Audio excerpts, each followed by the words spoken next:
Hello, and welcome to Ceremonial Magic with Zephyr of Spiders. I am Zephyr of Spiders, and this is Ceremonial Magic with Zephyr of Spiders. You're watching Ceremonial Magic with Zephyr of Spiders. I'd like to begin with what I'm calling the Rune series. We will be going through this book, Rune Power, The Secret Knowledge of the Wise Ones, by Kenneth Meadows. Today, we're starting the series with the rune. And I've asked this buffalo spirit to help guide my voice.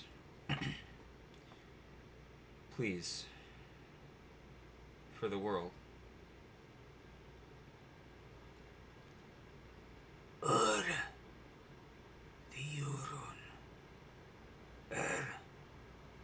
Is the potency that exists within the void or abyss, the space between two polarities.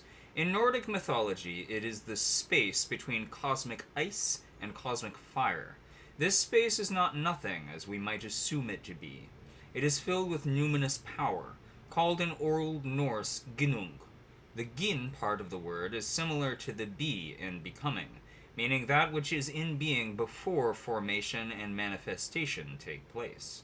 So the Nordic word Ginnungagap means a vital, unordered essence waiting to come into being as either force or form. The is the power of that essence. It is in the space. Is the space between two opposites in which a magnetic power of attraction arises as the two polarities are attracted to one another, and a great force is released as they come together and merge in the middle. Before anything can come into being, it has to be charged with the power to be. It needs to be energized. Is both the space, the unmanifest, in which to forge or fashion something out of nothing, and the initiating power that makes visibility or manifestation possible. It might be likened to a charge of electrical energy that jumps between the filaments of an electric light bulb when it is switched on. The electrical charge moves rapidly to and fro to provide new light, and to keep it in being. The light that came out of the darkness of the unmanifest in the beginning was not bright like light from the sun to sharply define what could be observed. It was more like the silvery softness of moonlight, which has a gentleness that hides its tremendous power. Behind the pale light of the moon, for instance, lies a power so tremendous that it moves mighty oceans, great masses and weights of water, and is so transforming that it regulates the cyclic flow of life within all earth forms. Many writers on the runes have suggested that is a symbol of a ferocious but now extinct bison-like ox called an auroch, which stood over 2 meters high to the shoulder, a North European equivalent of the buffalo, and was prevalent until around the 17th century. This idea is a misunderstanding of the oral tradition. The runic character is shaped like the horns of an animal with its head to the ground, but it's not symbolic of a bull, but a cow. Odumbla, the holy cow of northern mythology, who was the cosmic mother of manifestation. Indeed, the name Odumbla means nourisher or source of sustenance. The quality behind the runic pattern is not the potential power of a charging bull, but that of a feeding cow. Its power is like the action of a pump drawing up water from deep subterranean wells. The comparison with the auroch gave another meaning. The buffalo is a totem of the great provider, that out of which everything comes. The buffalo provides meat for food, sinews for thread, bones for implements, and skin for clothing and shelter. A buffalo skull in the center of a medicine wheel is a reminder of the great spirit and manifestation. And the auroch had a similar meaning to the ancient Nordic peoples. Then, is a potency, which is at the beginning of everything. It contains within it the potential for anything that can become manifest. An artist begins with a virgin canvas or a clean sheet of paper. It has nothing on it or in it. It is simply space. Yet it is from this emptiness of space that the artist will bring forth ideas into manifestation where they can be seen. From nothing, she thus creates a work of art. In lateral thinking, space might be defined as the distance between 2 points, or the distance between 2 polarities. But the space was already there before the 2 polarities provided the means for the space to be comprehended. Then is the potency that enables something to come out of nothing once it is released by movement. Although is often associated with strength and endurance, it is not the force of might. It is the gentle but powerful power that causes rain to fall, or draws up moisture from the ground so that it can descend again to nourish the earth and allow new forms to appear. Is what enables form to appear, but it is not a form itself. It is the vital virility evident in nature just before new growth appears in bud and foliage. The diagonal stroke of the stave might be likened to the hidden self, the silent subconscious intelligence within a human being, which links the conscious ego self, represented by the vertical line, with the higher self of the soul, which is the watcher within, represented by the descending line. A fourth spirit, which I have called the body self, is the intelligence of the physical body, which serves as a vehicle or temple of the other 3 selves, and is rooted in the shallow soil of modernity. This can be represented by a stem line on which the rune stave rests. Thus indicates by its stave shape that everything experienced can be perceived in 3 ways: physically, mentally, and spiritually, through the vehicle of the physical body, and only then can it be comprehended in its totality. Potency, the space out of which everything comes into being.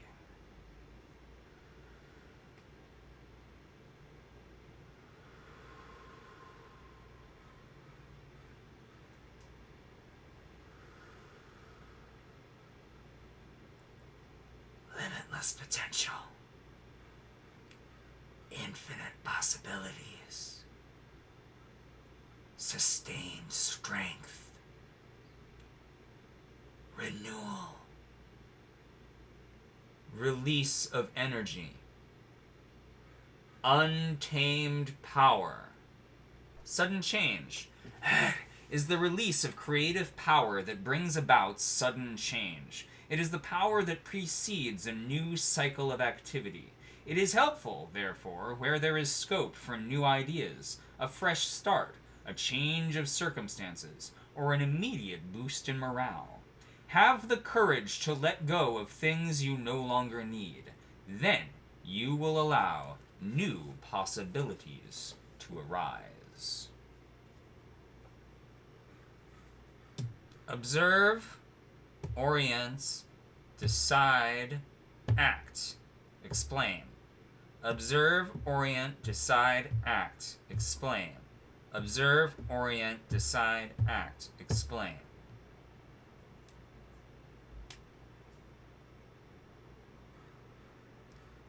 Observe, orient, decide, act,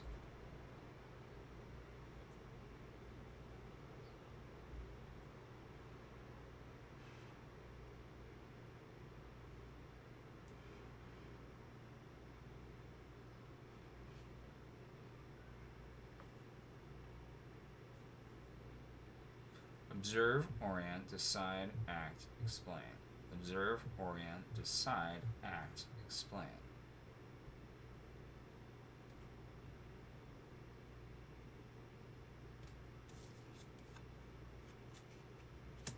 Blasphemy. What the fuck are you doing drawing on these cards?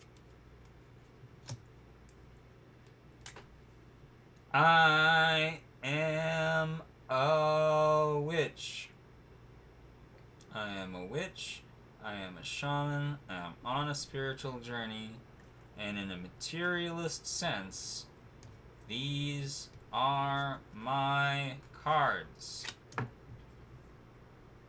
That is an observation. Now, another observation is that my little doodles are significantly uglier than the gorgeous artwork on this gorgeous card. This is normally a card of death and decay and resting peacefully forever. But in this edition, and notably only in this edition out of all three editions, the bones have risen. The bones are walking the earth. This is a necromancy card. The dead are alive and ghosts are real, which is a funky observation to be making, especially for me, a ceremonial magician. Let's orient. Uh-oh. For this, the first in the series of Rune episodes, we get the scariest card in the whole deck. This is the Lantern and the Well. We are oriented to stay the hell away from this. That is a portal to hell. It is a one-way portal, at least in theory. Anything that emerges from that portal has been trapped in hell for a very long time. I'm gonna hang out over here with the bones that are walking. Let's just see what's going on. So that's good, and that's a relief. Okay, good. All right, let's just get all of that going. I'm not going anywhere near that, thank you. I will stay over here with her. Okay. Let's take a look at all of this. So, I notice that I am on land that is not mine in any reasonable sense, but that it was stolen by people who look like me for the reason of intending to leave it to younger people who look like them, such as me. Now, I don't have it by their rules, because mainly they play a series of very foolish games in order to determine who's allowed to do what with the stolen stuff. And I can't. I mean, you know, I can do a little bit, enough to just barely keep myself alive. But you know what I can do is I can go to parties. I have just enough in excess of my survival needs to spend some time with other human beings. And I'm being told that I should do that as much as possible.